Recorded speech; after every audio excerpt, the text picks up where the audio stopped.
De Ève, créée à partir de la côte d'Adam, jusqu'à la femme de l'Apocalypse. De Yaël, qui plante un pieu dans la tête de son ennemi, jusqu'à Abraham qui prostitue sa femme Sarah. Souvent accusée d'être un manuel d'oppression ou d'avoir forgé des siècles de domination masculine, la Bible est en réalité bien plus complexe. Entre récits fondateurs, rôles assignés et figures féminines puissantes, elle pose des questions profondes sur l'autorité, la transmission et l'équilibre des genres. Alors, est-elle à l'origine du patriarcat ou bien un texte révolutionnaire pour son époque? Préparez-vous à analyser avec profondeur des textes trop peu connus et à redonner la parole à celles que l'on oublie bien trop souvent. Dans cette vidéo, au cours d'une conversation avec la rabbine Myriam Ackerman, petit quiz, quelle est la seule qualité que la femme parfaite n'a pas parce qu'on s'en fiche complètement? La force. La beauté. La beauté. Sheker. Mais non, grosse déception. Vehevel Hayofi. Et la beauté est nuage quoi. nous allons explorer en profondeur l'Ancien Testament pour savoir si oui ou non la Bible est patriarcale. Et n'oubliez pas de liker et de vous abonner et de remercier Myriam Ackerman dans les commentaires parce que c'est sympa de sa part. Merci aux tipeurs qui nous aident. Bonne écoute. Vous avez compris que l'invitée que j'ai avec moi connaît bien la Bible. Elle s'appelle Myriam Ackerman-Sommer. Tout à fait. 28 ans, qui se réclame du mouvement orthodoxe moderne. Alors le mouvement orthodoxe moderne chez les juifs, parce que Myriam Ackerman est juive, vous avez plusieurs courants, c'est comme dans toutes les grandes religions. Vous avez le courant notamment libéral, progressiste, et vous avez le courant orthodoxe qui est conservateur. Et Myriam est dans les conservateurs la branche moderne. Ce qui fait que quand je parle avec elle, j'ai la curieuse sensation de me faire déborder à la fois sur ma gauche et sur ma droite. C'est très curieux. Aujourd'hui, on va parler du patriarcat, de la place de la femme dans la Bible. Et je me suis dit qu'une femme juive, donc qui connaît l'Ancien Testament et qui est rabbine, des rabbines, il y en a combien en France ? Oula. Dans ma tête, Tout il y en a d'abord, deux. il n'y a que des rabbins libérales, des femmes rabbins libérales, et on en a, il me semble, 6 à l'heure actuelle. Donc précurseur.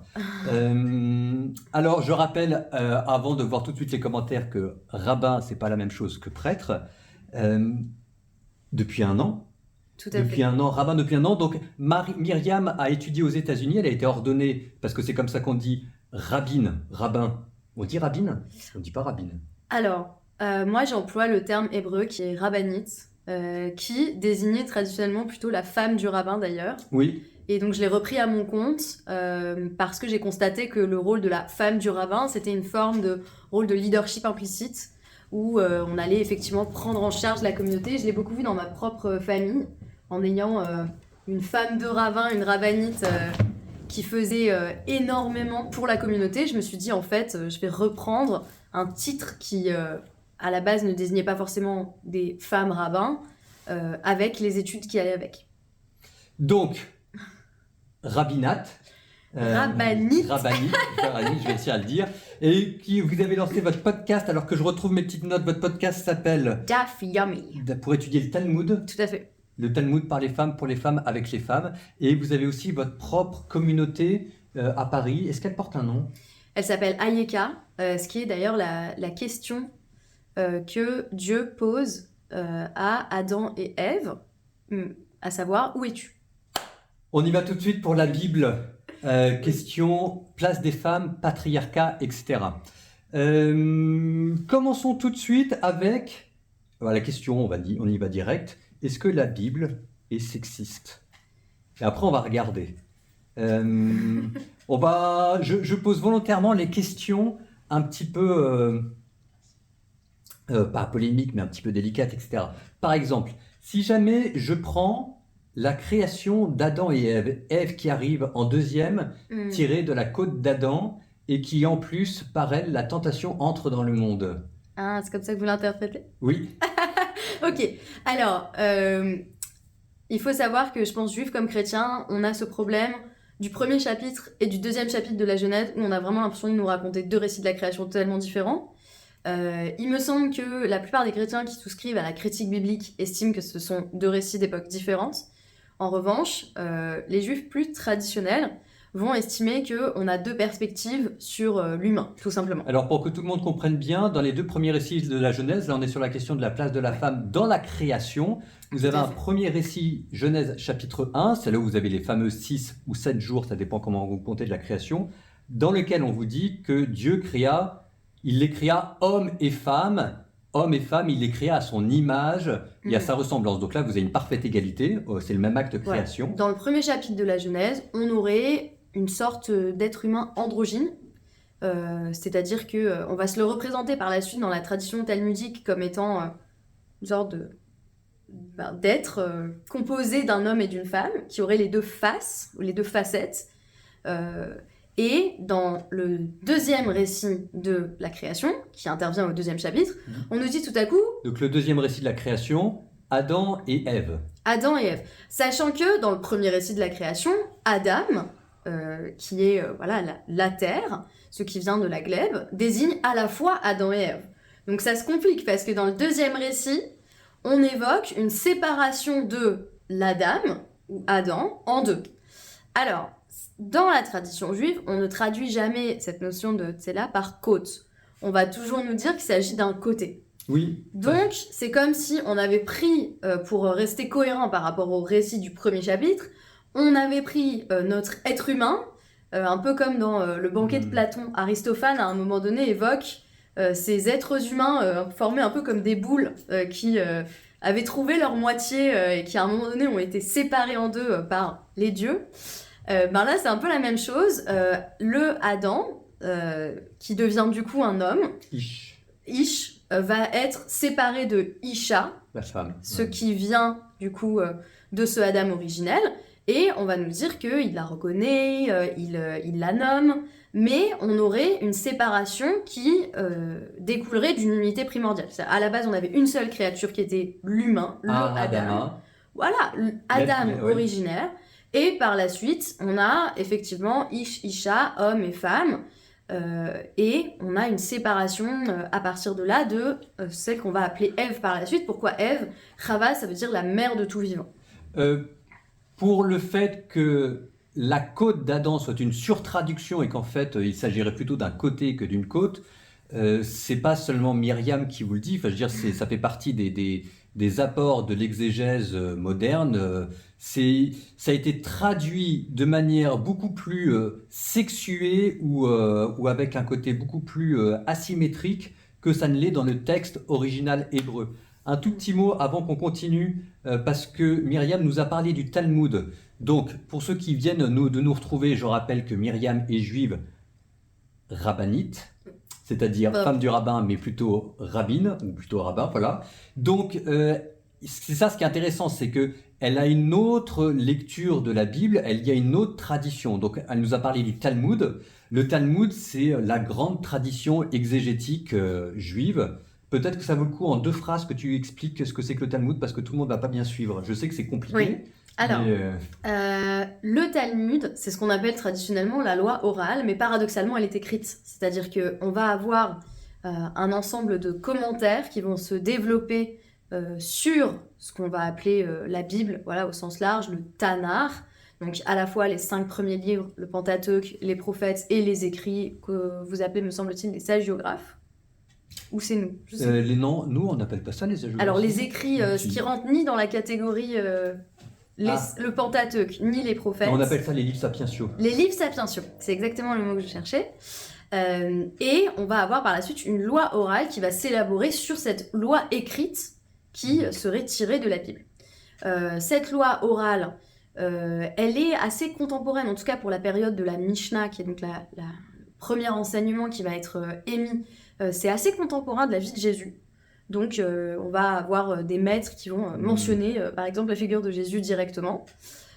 Et ça va donner lieu à un corpus d'enseignement qu'on appelle la Mishnah. Donc, la Mishnah se perçoit déjà comme une sorte de répétition, donc toujours dans une forme de fidélité, de tradition.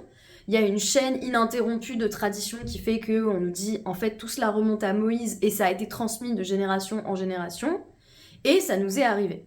Par la suite, en fait, le Talmud est composé de 2 strates, à minima, la Mishnah et ensuite la Gemara, c'est des commentaires sur ce corpus d'enseignement. Vous retenez l'idée, donc ça vous êtes vraiment en plein dans la tradition juive, interprétation, loi, etc., avec effectivement plusieurs strates. Pour nous, ça correspondrait à quelque chose entre le magistère et les pères de l'Église. Euh, on peut le dire ça comme ça. Ça, c'était le Talmud pour que tout le monde suive bien. Oui. Je reviens maintenant avec Adam et Ève. Donc on a dit qu'il y avait une première création Oui. qui était à peu près l'homme et la femme à égalité. Il y avait un deuxième récit de la création avec Adam et Ève où il y avait, quand on regardait bien dans le vocabulaire, c'était plus subtil et C'était pas une hiérarchie en tout cas. c'était pas une hiérarchie. C'est-à-dire que si on dit justement que ce n'est pas la côte, que c'est le côté, et ça c'est un débat talmudique, c'est-à-dire c'est un débat des exégètes juifs qui nous disent est-ce que finalement ce qui a été pris de Adam c'était vraiment une moitié de son être, ou est-ce que c'était ce qu'ils appellent la queue, comme si c'était un simple appendice, c'est-à-dire que on aurait retiré à Adam quelque chose voilà, de superficiel, de pas nécessaire.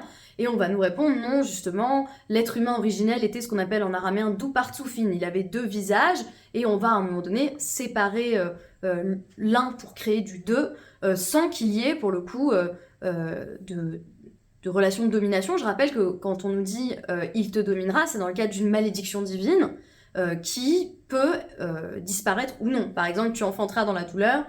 A priori, c'est pas interdit d'utiliser la péridurale, donc on n'est pas obligé de continuer à vivre dans le cadre de cette malédiction divine. La hiérarchie n'intervient que dans un second temps. Au moment de la création de Ève, il n'est pas écrit que Adam est considéré comme supérieur à Ève. Au contraire, nombreux sont les midrashim, c'est-à-dire les exégèses narratives talmudiques qui nous disent a priori, si c'est pris à partir de la terre et qu'on prélève ce qu'il y a de plus précieux, au contraire, ça mettrait en valeur le féminin à partir de sa création seconde. Donc ça veut dire, on va rentrer après dans les détails, mais ça veut dire que pour les juifs, il n'y a pas de hiérarchie entre l'homme et la femme. Alors absolument pas, il n'y a pas de hiérarchie entre l'homme et la femme. Ça, c'est quelque chose de nouveau ou c'était déjà comme ça au temps de l'Antiquité? C'est une excellente question. Je pense que l'esprit du judaïsme, en tant que tout cela fait l'objet d'une révélation divine, ne peut être que de l'égalité homme-femme, ne peut que réaffirmer l'égalité homme-femme. Je citerai encore un texte qui me parle beaucoup au sujet de personnages qui s'appellent les filles de Tsélophrade dans la Bible, qui à un moment donné souhaitent accéder à une partie de l'héritage de leur père, sauf que d'habitude l'héritage va aux garçons. Et une tradition, là encore exégétique, nous dit qu'elles se sont rassemblées en tant que sœurs et qu'elles se sont dit c'est vrai que les lois des hommes nous désavantagent, mais les lois de Dieu ne peuvent faire aucune différence entre hommes et femmes, car Rachama val hakol, les bienfaits de Dieu sont sur toutes les créatures, citant d'ailleurs les psaumes par anticipation, ce qui est assez intéressant puisque forcément au moment où ils rédigent ce passage, ils ont en tête les psaumes aussi. Dieu ne fait pas de différence entre les hommes et les femmes. Les miséricordes de Dieu ne s'étendent pas plus sur les hommes que sur les femmes. En revanche, et elles énoncent le contexte qui est en fait le patriarcat, les créatures de chair et de sang préfèrent les hommes aux femmes. C'est-à-dire que la société est créée de manière à ce que les hommes soient favorisés. Donc qu'est-ce qu'on va faire ? Eh bien, ces jeunes femmes vont aller directement voir Moïse, qui posera la question à Dieu, est-ce que les filles peuvent hériter dans ce cas ? Et effectivement, la réponse va être, il n'y a pas de raison que les filles n'héritent pas, et par la suite, on va intégrer ça dans le système d'ensemble, quoi. Donc effectivement, Dieu ne peut pas être patriarcal. En fait, c'est ça la Dieu question. ne peut pas être patriarcal. Si jamais je reprends ce que tu disais, c'est-à-dire que ce qui est dans l'inspiration divine, c'est l'égalité. Il n'y a pas de hiérarchie. C'est ça. Plutôt que l'égalité, parce que peut-être que c'est la complémentarité ou des choses comme ça, mais il n'y a pas de hiérarchie. C'est pas exclu. Mais on vit dans des sociétés qui sont patriarcales et donc il y a toujours une sorte de dialogue ou d'ajustement. Maintenant, quand on dit que Dieu n'est pas patriarcal, moi quand même la question, c'est que Dieu est quand même présenté. Alors peut-être que c'est moins vrai dans la tradition juive que chrétienne, mais sous les traits d'un homme, enfin d'un homme, du masculin. Ah oui. Par exemple, les attributs féminins ou maternels de Dieu sont beaucoup moins mis en avant que les attributs masculins. C'est tout à fait possible. Je trouve que dans les discours prophétiques, on a quand même l'idée d'une mère éplorée qui revient à de nombreuses reprises, qui renverrait pour le coup à l'image divine. Par la suite, dans le discours talmudique, on va avoir vraiment des représentations très féminines de Dieu. Il y a ce qui s'appelle la bat kol, donc un écho divin qui s'appelle fille de voix. On a la Shekhinah, qui est, qui est un c'est- terme féminin qui désigne la présence divine immanente et souffrante dans le monde, qui accompagne les Juifs en exil. Ouais. Et on va avoir, eh bien, même dans cette notion de Av Arachaman, un philosophe que j'aime beaucoup qui s'appelle Benny Lévy nous dit c'est le père, littéralement Arachaman, miséricordieux, sauf qu'en fait, Rechem, c'est la matrice. Donc c'est le père, mère. C'est le père matriciel. C'est le père avec un utérus. Enfin, en fait, c'est très étrange parce qu'on mélange l'imaginaire père et mère, parce que cette compassion, elle se manifeste sous les deux formes. Il faudrait imaginer Dieu comme père, mère, homme, femme, mais tout ça, au fond, ne sont que des représentations. On en a besoin, en fait, pour penser le rapport à Dieu. Mais en réalité, évidemment, Dieu n'est ni homme, ni femme, ni guerrier, ni vengeur. Enfin, tout ça, ce sont ce qu'on appelle des anthropomorphismes, c'est-à-dire la manière qu'on a, nous, de s'identifier à Dieu en lui attribuant des caractéristiques humaines. En l'occurrence, Ava Rachaman, à la fois le père et la mère, c'est cette double représentation de la compassion parentale, quoi. Alors que c'est peut-être plus marqué chez les chrétiens, parce que nous, Jésus nous a demandé d'appeler Dieu le Père. Ouais. Donc il y a la grande prière du Notre Père. Donc c'est vrai que pour un chrétien, peut-être que les attributs masculins sont encore plus marqués. Mais quand on regarde, la question c'est qu'est-ce que ça veut dire quand on appelle Dieu Père? Et à chaque fois, c'est quand on voit les paraboles qu'utilise Jésus. Ce qui est très curieux, c'est que l'image du Père qui est donnée n'est jamais celui d'un Père guerrier ou trop présent, c'est au contraire l'image d'un père qui est lointain et distant, parce que le père c'est celui qui laisse le fils s'en aller. Le père c'est dans quasiment toutes les paraboles, le père regarde le fils s'en aller ou ne pas faire le travail ou faire le travail, c'est celui qui permet à l'homme et à la femme d'accéder à un statut de liberté et d'être responsable. Je dirais que dans le judaïsme, c'est l'inverse. C'est-à-dire que, par exemple, donc hier, c'était le jour de Yom Kippour, par rapport au jour de l'enregistrement. Et on invoquait Avinu Malkeinu, donc le Père, notre roi. Et chaque fois qu'on utilise, notamment dans la liturgie juive, le terme de Av, le Père, c'est pour dire, par exemple à Rosh Hashanah, traite-nous comme tes enfants et non comme tes esclaves. Et donc pour le coup, le Père est du côté de la proximité et donc de la tendresse. Alors que si c'était le maître, eh bien là, à Adoshem, on ne prononce jamais vraiment complètement, à moins qu'on soit justement dans le cadre rituel. Mais cette notion de Adon, le maître, eh bien ça, pour le coup, ça serait le jugement. Ça serait nous traiter comme des avadim, comme des esclaves. Et donc on préfère être traité en fils et en fille qu'être traité en esclave. C'est très drôle ça. Parce que nous, normalement, Jésus nous dit aussi que le Père est du côté de la tendresse. Mais peut-être que pour un catholique, en tout cas, et c'est pour ça qu'on a la figure de Marie. Oui. Qui vient compléter, et c'est vrai qu'un chrétien, spontanément, quand il pense à la compassion, la toute miséricorde, etc., la tendresse, il pensera peut-être à Marie qui devient une sorte de complément, et le Père... Mais qui n'est pas une figure divine. Non. Voilà, c'est là que c'est intéressant. Non, qui n'est pas une figure divine, mais après ça nous amènerait dans l'Apocalypse. Je retourne, donc on a l'image de Dieu. Est-ce que c'est important ça de voir? Parce qu'en fait, normalement, tout découle de l'image de Dieu. Selon la vision qu'on a de Dieu, ça vous donne des visions patriarcales ou à leur égalité ou des trucs comme ça. Donc c'est bien de rappeler que Dieu n'est ni homme ni femme et qu'il y a des qualités qui sont attribuées à la fois à la Père et à la Mère. Mais ce qui est intéressant, c'est de voir que c'est pas tout à fait la même chose dans le judaïsme et dans le christianisme. Bon, donc reprenons. La tendresse, le Père. Et on revient à Adam et Ève. Tout à fait. On revient à Adam et Ève.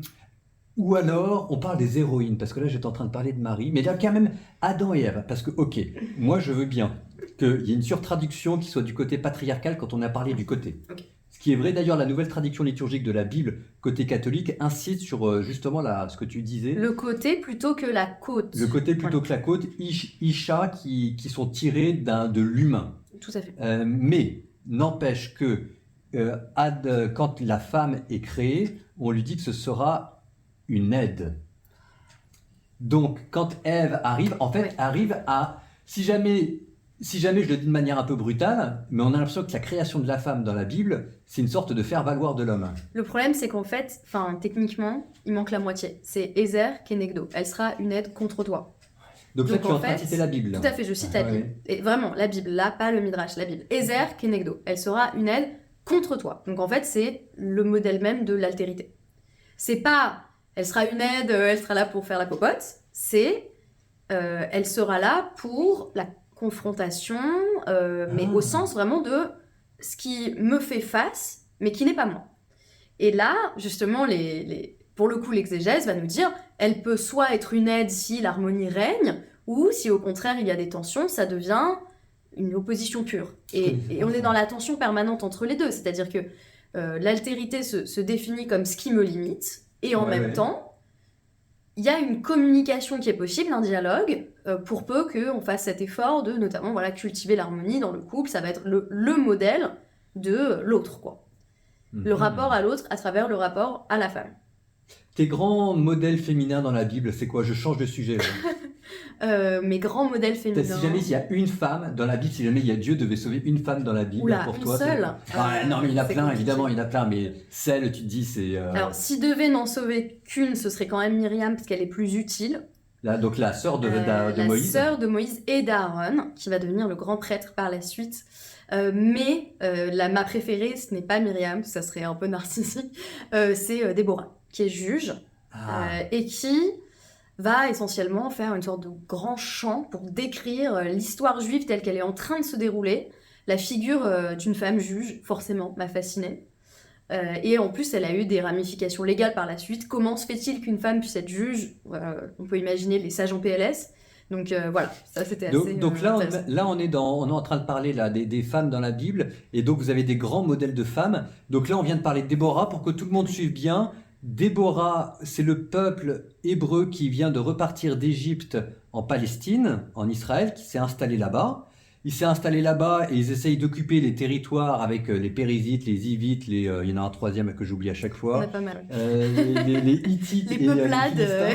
Et donc, c'est ce qu'on appelle la période des juges. Ici, c'est pas un juge qui est en train de rendre la loi, ici, c'est un juge au sens de chef. Et donc, vous avez des chefs, normalement, c'est Samson, typiquement, l'exemple type du juge, c'est Samson. Mais avant Samson, vous avez une chef qui s'appelle Déborah, qui est prophète, et il s'appelle comme Sisera, Sisera c'est le méchant. Oui. Et le gentil, il s'appelle, c'est pas Barak? Alors, oui, il faut savoir que la gentille, dans le récit que va faire Déborah de la guerre qui a lieu à ce moment-là, va opposer une femme qui s'appelle Yaël au général ennemi qui s'appelle effectivement Sisera. Et la juge Déborah va glorifier Yaël qui, dans une technique de séduction très comparable à l'épisode de Judith, l'épisode de Judith et Holoferne, va effectivement séduire le général ennemi et puis le tuer avec un piquet de tente. Elle va le clouer au sol. Et du coup, tout à fait, et du coup, Déborah dit... À la tête. En plus, avec un piquet de tente qui était vraiment perçu comme en fait un outil assez féminin, puisque la tente souvent est associée à l'intériorité, la féminité. On retrouve dans la Bible beaucoup de femmes dans la tente, femmes de la tente, notamment Sarah, Rivka, donc Rebecca. Et là, tout à coup, c'est le piquet de tente, mais comme arme guerrière. Alors, ce qui est amusant aussi dans cette histoire, c'est que normalement, ça devait être le chef de l'armée que Déborah a envoyé au combat, qui s'appelle Barak, etc. Mais je crois qu'il a peur de poursuivre son avantage. Et Déborah lui dit, vraiment, vous êtes tous des trouillards, les hommes en Israël. Puisque c'est comme ça, c'est une femme qui va te voler la gloire. Oui, l'histoire de Déborah, elle est intéressante parce qu'elle montre à chaque fois... l'histoire du point de vue des femmes. Elle va même parler de la mère du général ennemi qui pleure et se lamente. Donc en fait, c'est à chaque fois c'est intéressant parce que quand on lit la Bible, souvent on se dit oh là là, si tel passage avait été rédigé par une femme, on aurait vu les choses sous un angle différent. Je pense par exemple à l'histoire de David et Bethsabée, où on a vraiment l'impression que c'est la femme comme seul objet de désir. Et là, c'est un peu l'inverse, c'est l'histoire juive mais relatée par une femme, où du coup on va voir des personnages féminins qui s'illustrent. Et Déborah elle-même était donc consultée par le peuple, donc sous son palmier, elle tenait séance et effectivement on allait se rendre auprès d'elle pour obtenir en l'occurrence des aides prophétiques, puisque c'était l'une des grandes prophétesses de la tradition juive. Donc allez le voir, c'est dans le livre des juges, et le cantique de Déborah fait partie, on dit que ça fait partie des hymnes les plus vieilles que vous pouvez trouver dans la Bible. Il y a un côté très primitif, c'est vraiment très très beau. Et Yaël qui accueille le général armé, c'est la figure de la femme parce que le général armé est plus que le général armé, c'est une figure du mal, et donc ça c'est l'image de la femme qui participe au combat du bien contre le mal, et c'est elle qui porte le coup final. Tout à fait. Si je te demandais la femme la plus jolie dans la Bible? C'est une excellente question parce qu'il y en a beaucoup dont on nous dit qu'elles étaient sublimes. Alors, il y a plusieurs figures de ce qu'on pourrait appeler la femme fatale. Bethsabée. il y a Bethsabée, mais elle, franchement, elle n'y peut rien. C'est-à-dire que c'est vraiment pas une femme qui va cultiver la séduction. On a vraiment l'impression que le roi David vient la prendre dans un mariage où, a priori, elle a vraiment rien demandé. Elle tombe enceinte, elle en informe, mais il y a une forme de passivité jusqu'à justement cet épisode où elle va se rendre de nouveau auprès de lui en disant c'est mon fils Salomon, bien plus tard, c'est mon fils Salomon qui doit accéder au trône. Là, on est content du point de vue en tant que lectrice, on se dit enfin, elle a pris ce rôle qui était le sien. Elle s'affirme même au-delà de ce que le prophète Nathan lui a demandé de dire. Et là, on se dit, elle a pris ce rôle parce qu'au début, elle a l'air d'être assez passive. Femme fatale, Abigail. Abigail est présentée effectivement. Là, on est toujours dans David. Ouais. Toujours les nombreuses conquêtes du roi David. Abigail est tout à fait présentée comme une femme fatale, d'une beauté tout à fait déroutante, dans les exégèses bibliques aussi, dans les exégèses juives. On a la figure d'Esther, évidemment. Ah, c'est ma préférée. Alors, mais alors Esther, elle est dans votre Bible ou ça ou elle pas? est tout à fait, non seulement elle est dans notre Bible, mais il y a une fête qui lui est consacrée, qui est la fête de Pourim. Ah oui. On traduit souvent Pourim par carnaval, sous prétexte que les enfants sont déguisés, parfois les adultes aussi d'ailleurs. Pourim, c'est tout simplement la lecture du livre d'Esther. La Megillat Esther est un livre absolument central, puisqu'on va le lire en grande pompe le jour de Pourim. Et effectivement, à ce moment-là, sa beauté va être rappelée. Beauté qui lui permet effectivement d'aller jusqu'aux hautes sphères du pouvoir, avec cette figure du roi Achashverosh ou Ahasuérus, qui lui, je sais pas si vous le voyez comme une figure du mal, mais moi, en tout cas, quand je le lis, j'ai toujours l'impression que c'est un peu un pantin désincarné qui se laisse manipuler de droite et de gauche. Alors que pour nous, c'est une figure divine. Ah, c'est fou! C'est la figure du roi, du dieu de l'univers souverain qui regarde les choses se faire de loin et qui a confié à d'autres le soin de régler les choses de son royaume. Par ailleurs, c'est un ivrogne invétéré. Mais Non mais il faut pas tout... C'est ça. Mais donc, faut pas tout mélanger. C'est ça, il y a plusieurs plans de lecture. Il y a plusieurs plans de lecture. Tout à fait. Donc la reine Esther, effectivement, nous est décrite comme ayant gagné un concours de beauté. Donc là...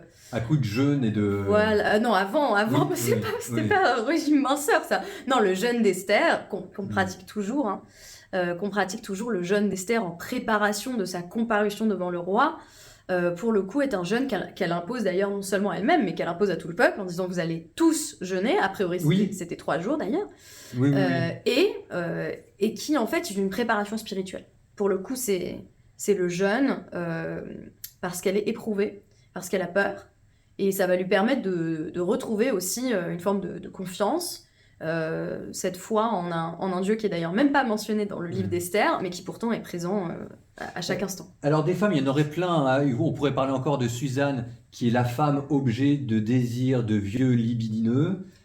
Qui n'est pas dans notre Bible. D'accord. Tout à fait. Les Suzannes et les vieillards, rien. Ah, là, vous manquez quelque chose, parce que ça, c'est truquant comme récit. Vous voulez me le raconter, du coup? Ils le connaissent déjà. Du coup, Suzanne... Alors, c'est avec Daniel. C'est avec le prophète Daniel. C'est quand Daniel est jeune, donc tout ça se situe au beau temps de la déportation. Et Suzanne était très belle. Et donc, elle se fait suivre par des vieillards qui essayent de coucher avec elle. Et ils vont profiter d'un moment qu'elle soit dans son bain. Et quand elle sort du bain, ils essayent de la violenter. Et ça se passe mal pour une ou deux raisons, j'ai oublié. Mais toujours est-il que les vieillards se mettent à crier au scandale pour dire que Suzanne fait n'importe quoi. Et donc là, les deux vieillards mettent toute la communauté pour qu'on lapide Suzanne. Parce qu'en fait, Suzanne... Mais de quoi est-elle accusée? Parce que Suzanne se mettait à crier pour pas coucher avec les vieillards. D'accord. Les vieillards ont peur. Ce qui correspond aussi à un texte biblique pour le coup dans la Torah, qui est que si une femme est menacée de viol, justement, on attend d'elle qu'elle crie pour obtenir le secours. Ouais, voilà. Tout à fait. Et donc là, les vieillards, quand ils voient qu'ils vont se faire prendre, disent en fait c'est elle, Suzanne, parce que grâce à nous, on a vu, parce qu'elle avait donné rendez-vous à son amant, donc il faut la lapider. Okay. Donc il y a tout le peuple juif qui se réunit pour lapider Suzanne. Et à ce moment-là, le jeune Daniel dit vous n'y connaissez rien, vous êtes nuls. Je vais vous expliquer comment il faut faire. Et il fait un interrogatoire et un contre-interrogatoire. Tout à fait. Et... Ce qu'on fait jusqu'à aujourd'hui, enfin ce qu'on fait dans la loi juive, pour chaque cas où il y a justement ce qu'on appelle dîner nefashot, une question de châtiment qui peut aller jusqu'à la mort, on va avoir une nécessité de 2 témoins. Et on va comparer les versions des témoins. Il faut que ça soit absolument la même chose au détail près. Sinon, on sait que c'est des témoins mensongers. Donc, effectivement, très intéressant cette histoire. Une autre histoire, Ouais. mais alors là, pour le coup, moi qui me chagrine. Ok. Abraham et Sarah. Voilà, Sarah est belle, puisque... Sarah est belle. Sarah est- Mais Sarah est belle, d'accord. Mais pauvre Oui. Sarah, Ouais. pauvre bichette, parce que là, on est en train de parler du patriarcat. Mais quand même, Abraham l'a prostituée Alors, 2 fois. alors non, puisque finalement, il ne se passe jamais rien. Oui, mais enfin, c'est pas grâce à Abraham. Ah oui, alors ça, effectivement, c'est toute une question. Donc, pour ceux c'est qui nous le père suivent, d'Abraham, ouais. Pour ceux qui nous suivent, Abraham va en Égypte avec Sarah. Et il dit Sarah est très belle. Je vais avoir un problème parce que le pharaon va voir Sarah. Il va tomber amoureux de Sarah et il va me tuer si jamais il découvre que je suis son mari. Donc on n'a qu'à te dire que t'es ma sœur. Ouais. Ce qui n'était pas tout à fait faux parce que si j'étais. Il ne la donne pas en mariage au roi. Par exemple, la Pharaon, elle est quand même un peu kidnappée, quoi. Oui. Là, à 2 reprises, elle est kidnappée et à 2 reprises, les conséquences vont être tellement voilà, immédiates. Enfin, pour Pharaon, il faut quand même une sorte de punition divine. Cet épisode se reproduit à 2 reprises. Oui. Du coup, sachant que on a une forme de rime textuelle, ça se reproduit exactement de la même manière avec Isaac et Rebecca. Oui. Rebecca, évidemment, est belle aussi, hein, c'est à croire. Ouais. Alors, la plupart des matriarches, on nous dit vraiment qu'elles étaient belles. Et pour le coup, là, Isaac et Rebecca, qui disent être frères et sœurs, vont être vus en train de s'embrasser. Et Oui. le roi va dire pourquoi tu me dis que c'est ta sœur Mais Isaac, on l'aime Voilà. pas trop. Moi, je l'aime pas trop Isaac. Moi, j'aime beaucoup Isaac. Isaac, Mais il se fait un peu porter par les femmes dans sa vie. quand même. Oui, Ah oui, quand ouais, même. ouais. Enfin, c'est quand même quelqu'un qui, pour se consoler de la mort de sa mère, va coucher avec sa femme. Alors, je pense que c'est plus compliqué que ça. C'est quelqu'un qui était resté... Non, mais au niveau psychanalytique, ça s'entend parfaitement, n'est-ce pas? Qui était resté en deuil de sa mère, Oui. qui ne passe pas à autre chose, Oui. et qui, au moment où il se marie, dit finalement, je trouve là quelque chose qui me permet d'aller au-delà du modèle féminin de ma mère. Parce que ce qui est la problématique de tous les hommes juifs, hein, il faut bien le dire, il faut trouver aussi bien que maman, quoi. Donc, il y a des romans entiers des auteurs juifs américains sur l'obsession des hommes juifs pour leur maman, quoi. Voilà.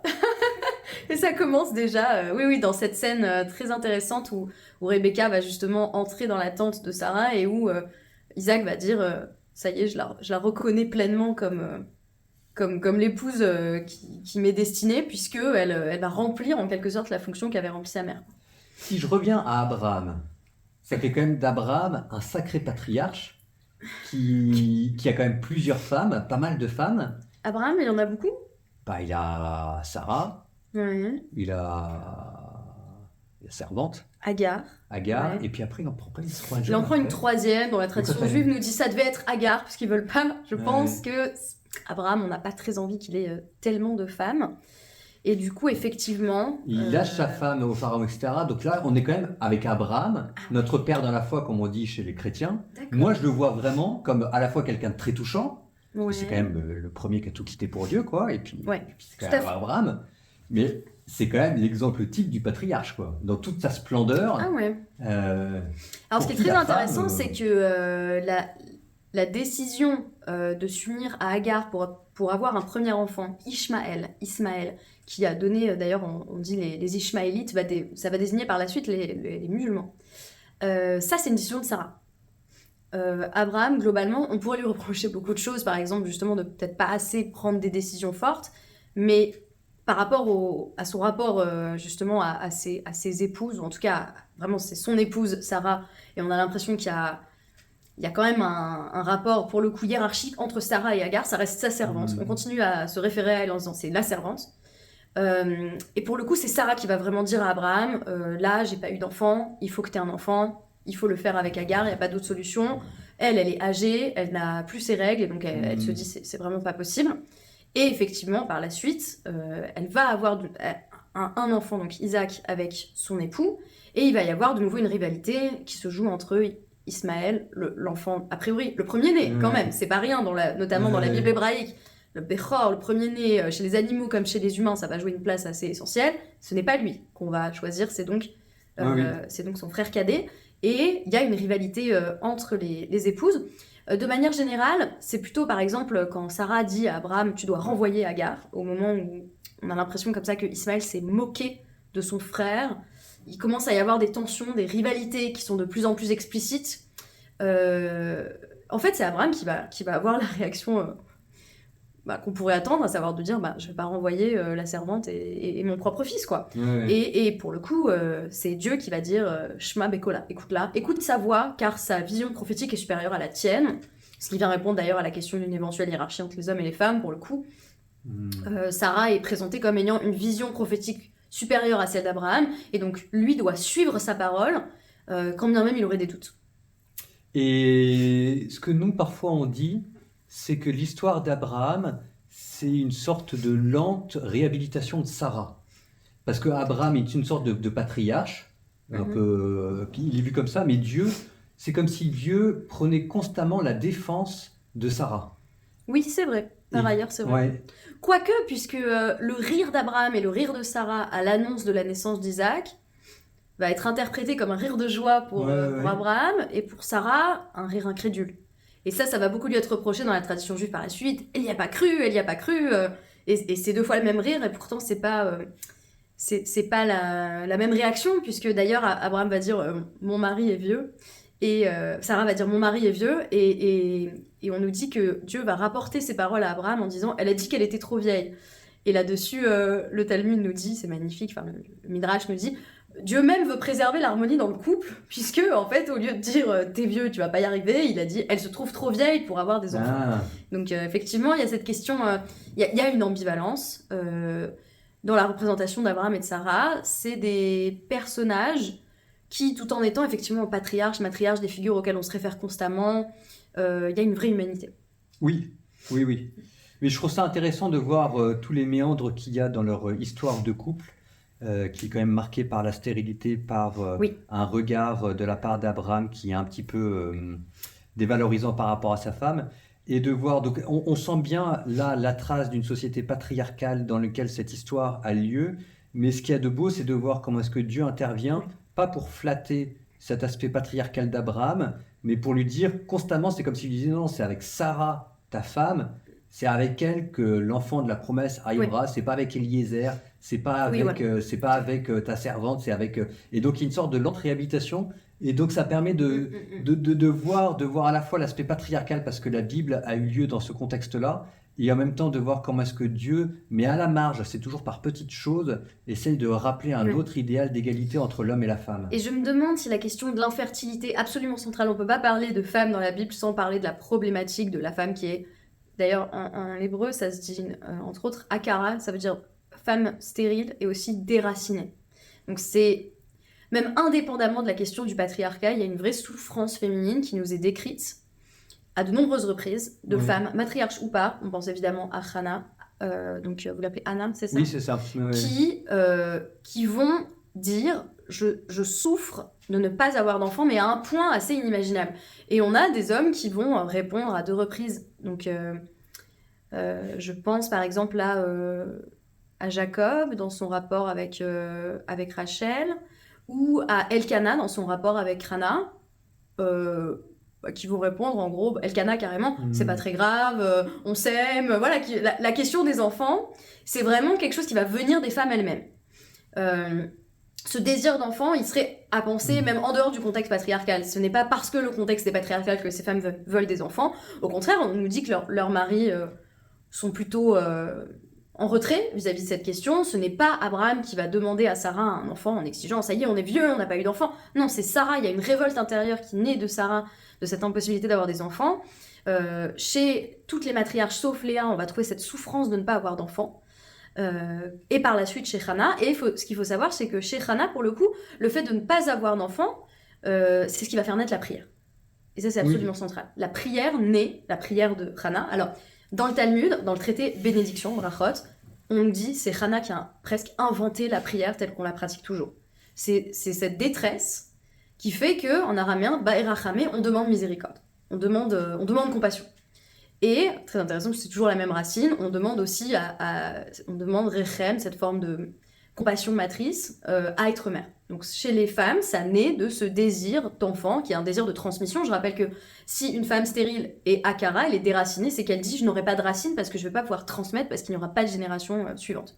Ça, c'est intéressant parce que c'est quelque chose quand même que je constate qui revient énormément, le désir d'enfant de la part des femmes actuelle, parce que moi c'est quelque chose que Actuel je vois, ou de toujours? de toujours, mais actuel, ça prend une résonance particulière parce que j'ai énormément de messages en DM sur Instagram et en fait il y a des gros problèmes de stérilité. Oui, tout à fait. De plus en plus. Mhm.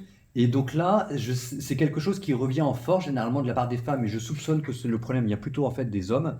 Je crois que la stérilité est plutôt masculine que féminine en ce moment.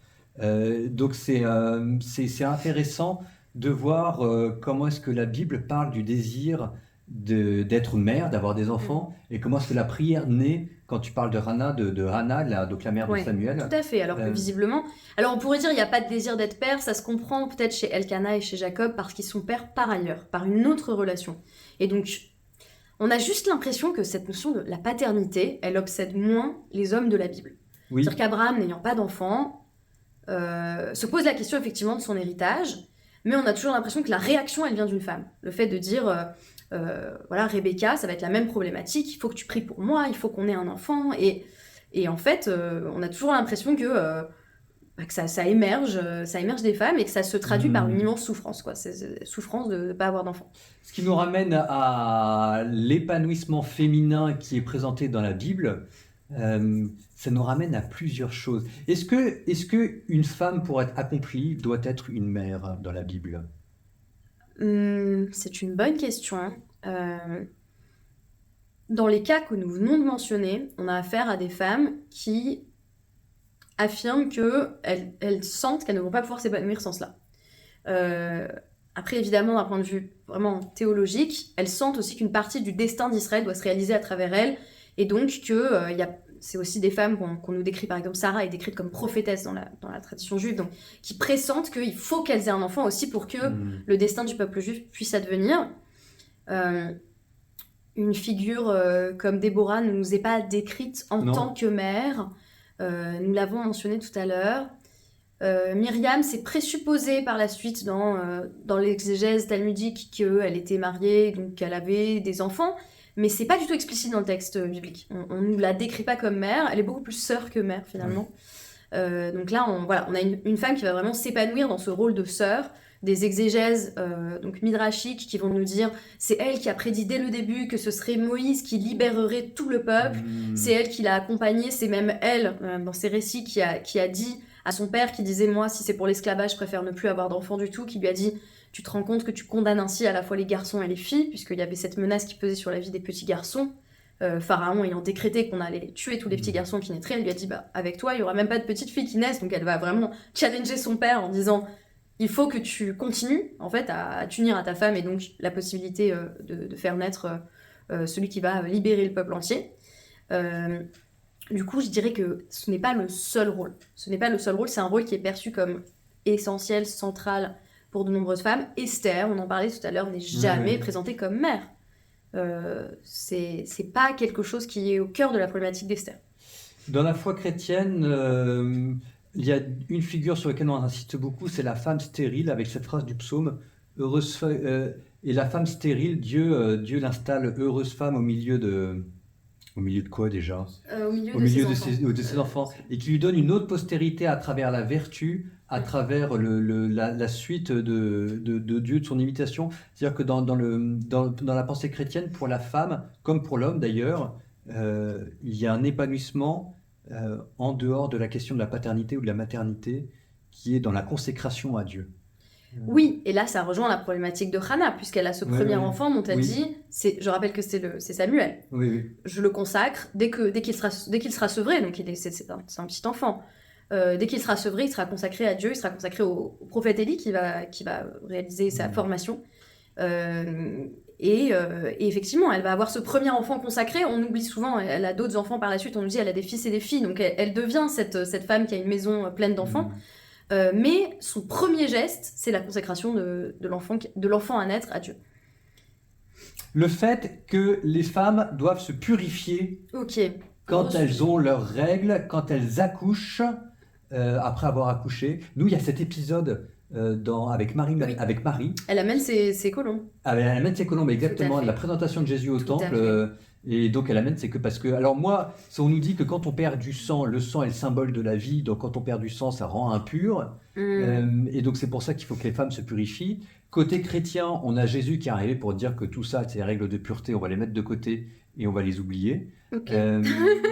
Donc pour un chrétien, c'est un univers qui lui est Ouais. devenu totalement étranger et que forcément, il interprète de manière un peu misogyne, quoi. C'est-à-dire qu'une femme qui doit se purifier parce qu'elle a ses règles, c'est pointer la condition féminine et vouloir la rabaisser. En tout cas, c'est Ok. comme ça qu'un chrétien la comprend. Alors, ce qu'il faut savoir, c'est que à l'époque, on était dans un système qui est décrit déjà dans le Lévitique, hein, dans Vaïkra. La pureté et l'impureté rituelle concernent tout un chacun. Hommes, femmes, mais aussi ustensiles, ce sur quoi on est assis, enfin, tout est pur ou impur. La maison, même quand on marche dans la rue, on se demande, est-ce que là, je marche sur un sentier pur ou impur? Parce que s'il y a un mort qui est enterré, on considère que c'est impur. Alors, on se retrouve avec une vision assez complexe de la pureté et de l'impureté. Mais si je devais parler spécifiquement de la question des hommes et des femmes, parce que ce serait dommage de parler que des femmes, c'est les fluides corporels, les fluides génitaux, donc, qui vont rendre impur.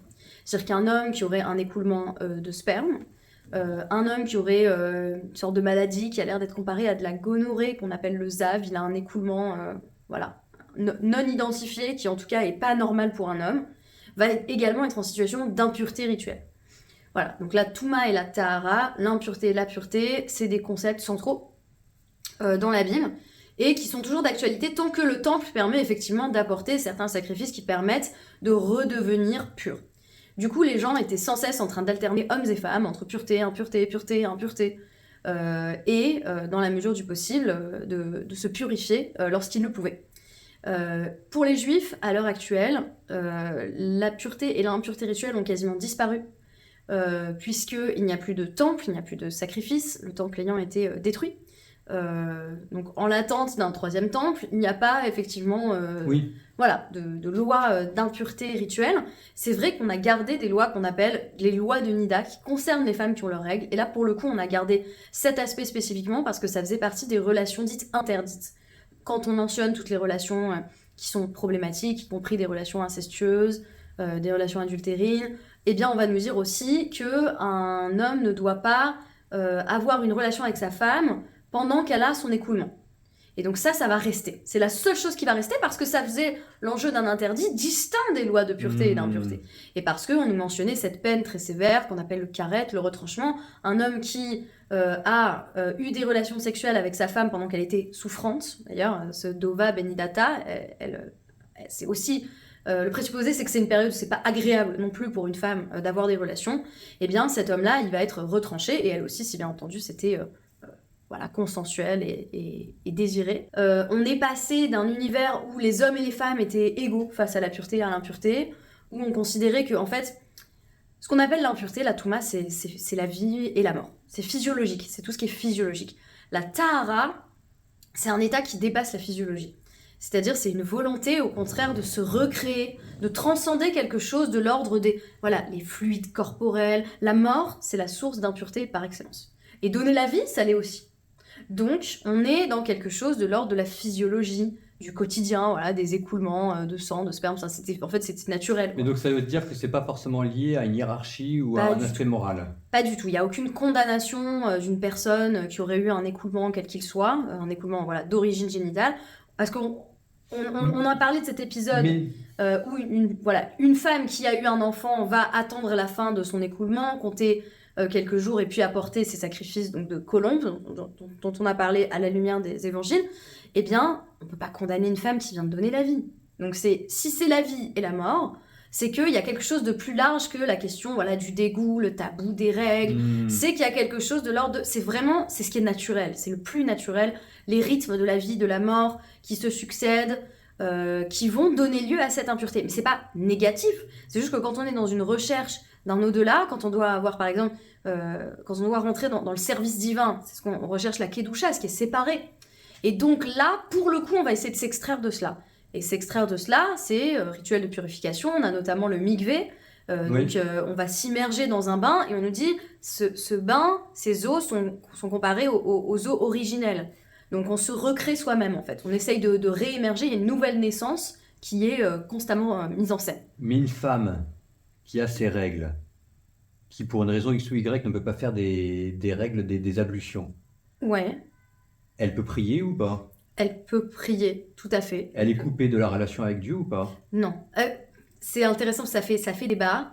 Je pense qu'elle est vraiment, on nous dit qu'elle est Gmoulada, elle est sevrée de son mari. Mais tout d'abord, elle est sevrée d'un mode de relation avec son mari qui est l'intimité physique.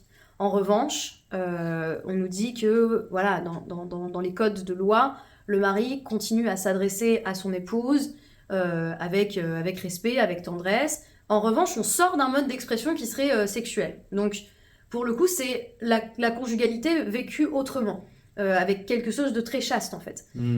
Et pour le coup, les conversations vont prendre un tour différent, et on sait que la question érotique, elle est exclue, elle est de côté, mais ça va donner lieu à une nouvelle rencontre à l'issue d'un conte de 7 jours sans saignement, d'une nouvelle immersion de l'épouse dans le bain rituel, et après, l'intimité peut reprendre.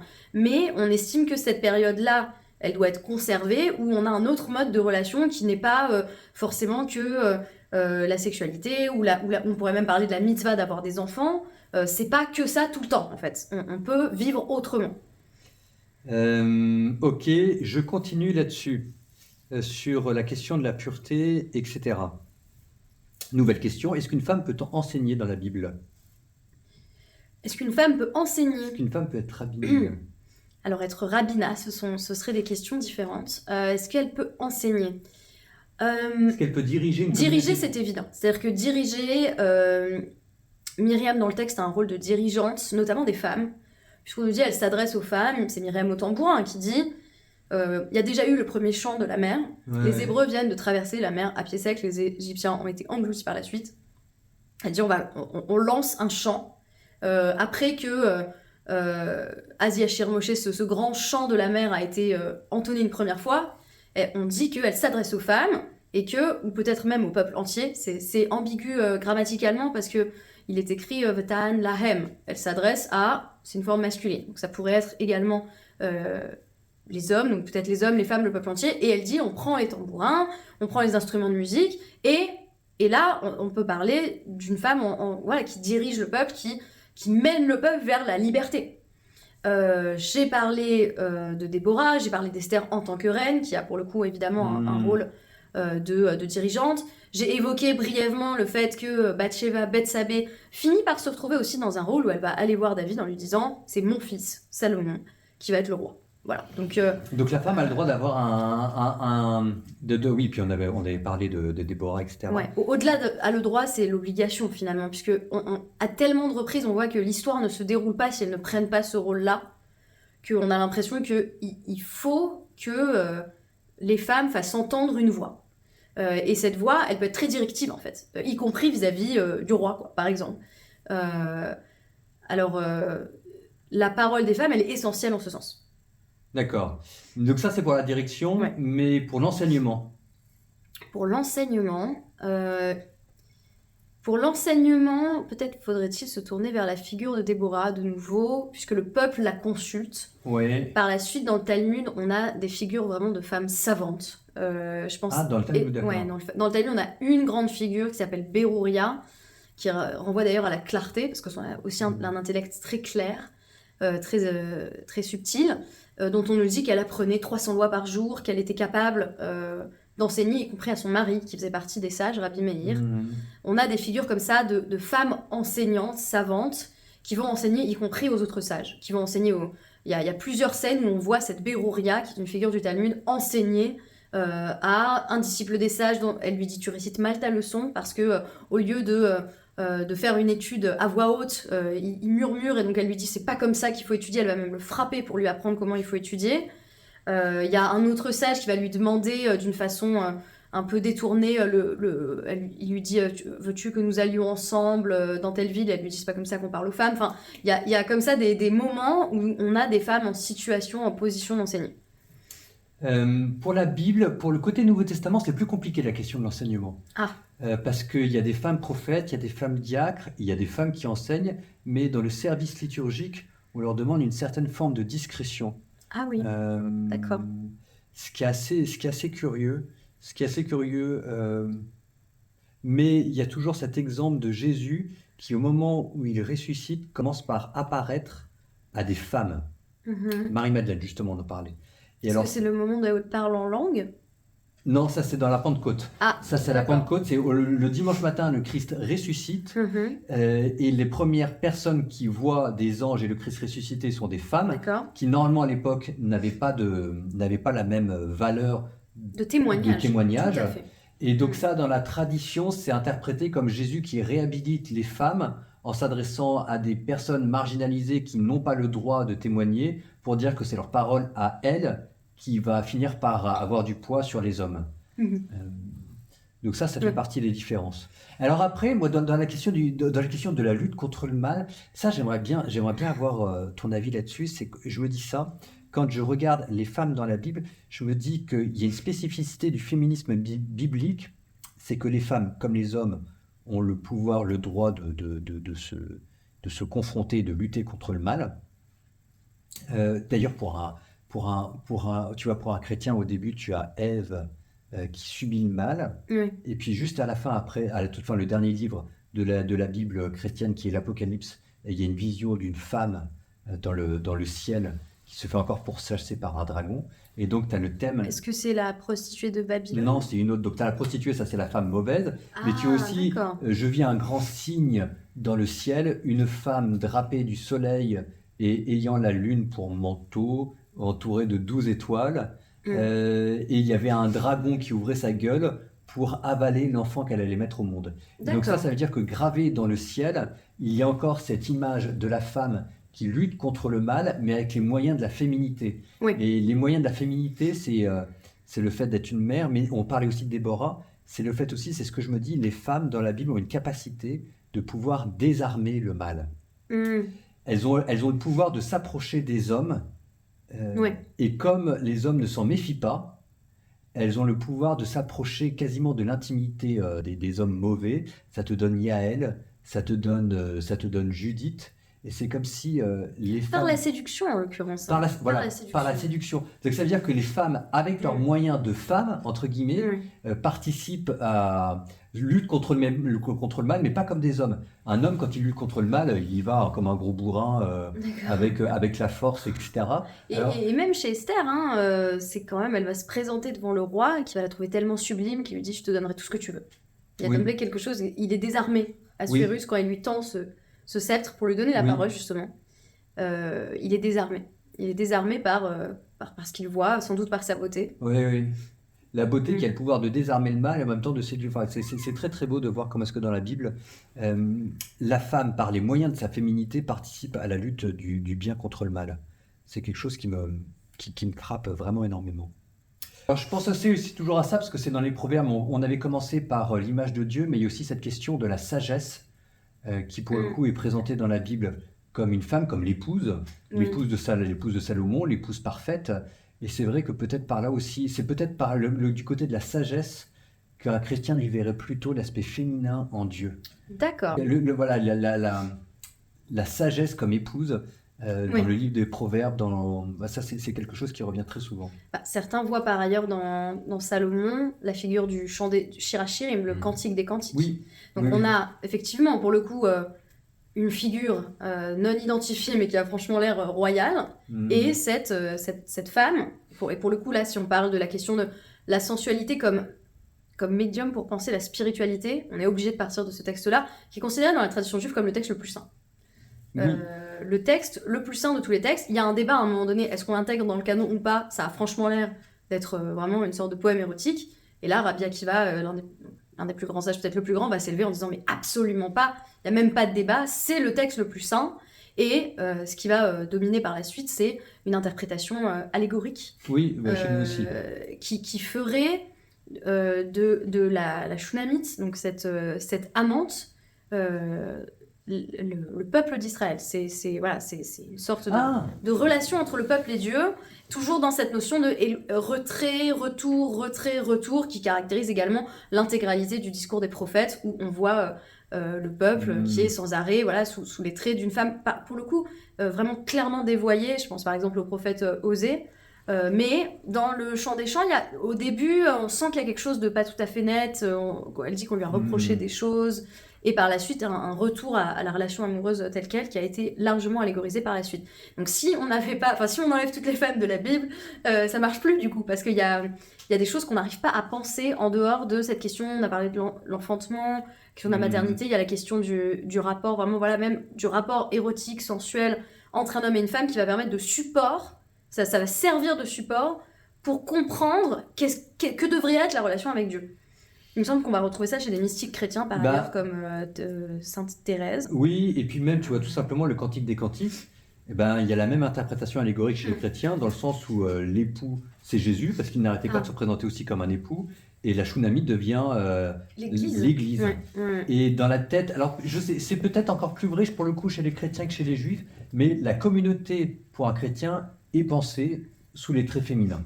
L'Église est une femme. C'est pour ça que tu as toutes les églises qui s'appellent Notre-Dame. Oui, d'accord. C'est parce que la relation homme-femme, en fait, vient donner l'illustration de la manière dont Dieu aime l'humanité. Oui.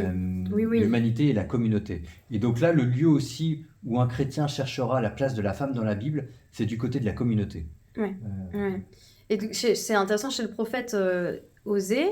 Les chrétiens, ils adorent ce gars. Eh bien, en fait, si je me souviens bien, il y a chez Osée, comme chez Jonas, par exemple, cette interrogation, mais pourquoi continuer cette relation? Pourquoi pardonner encore et encore? Et Dieu va avoir recours à un procédé presque didactique, pédagogique.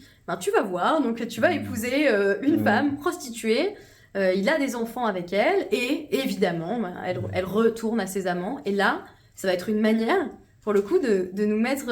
alors que d'habitude, on nous dit on part d'une relation humaine pour comprendre ce qui se passe au niveau divin. Là, c'est une interrogation sur le fait que Hachem, donc Dieu, pardonne sans cesse à son peuple. Hachem, c'est le nom de Dieu. C'est le nom, c'est vraiment le nom. Hachem pardonne sans cesse à son peuple.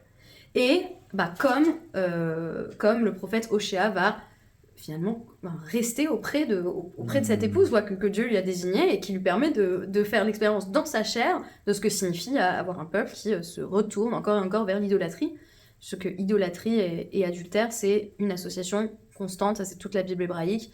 Quand on veut penser ce qu'est l'idolâtrie, on prend l'exemple de l'adultère, c'est le support par excellence. D'accord. Eh ben, parfait. Je pense que là, on en a parlé de beaucoup de choses là dans la Bible. Oui. Eh ben, donc du coup, si jamais on devait dire aux gens qui veulent voir un peu plus ce que dit la Bible sur les femmes, on a parlé de Myriam, on a parlé de Déborah, on a parlé de Proverbe 31, on a parlé du Cantique des Cantiques, on a parlé d'Esther, on a parlé des matriarches. On a parlé des matriarches, donc les matriarches, c'est les femmes des patriarches. Tout à fait. Donc on en a 4 qui sont Sarah, Rebecca, Léa et Rachel. Oui. Et on a parlé de la figure de Hannah, qui invente en quelque sorte la prière telle qu'on la connaît, c'est-à-dire la demande, l'imploration dirigée. Donc Hannah pour les chrétiens, c'est Anne, la mère de Samuel. Donc avec tout ça, parfait. Voilà. En tout cas. On a un vaste panorama. Merci beaucoup Myriam. Eh bien, merci beaucoup de m'avoir accueilli ici.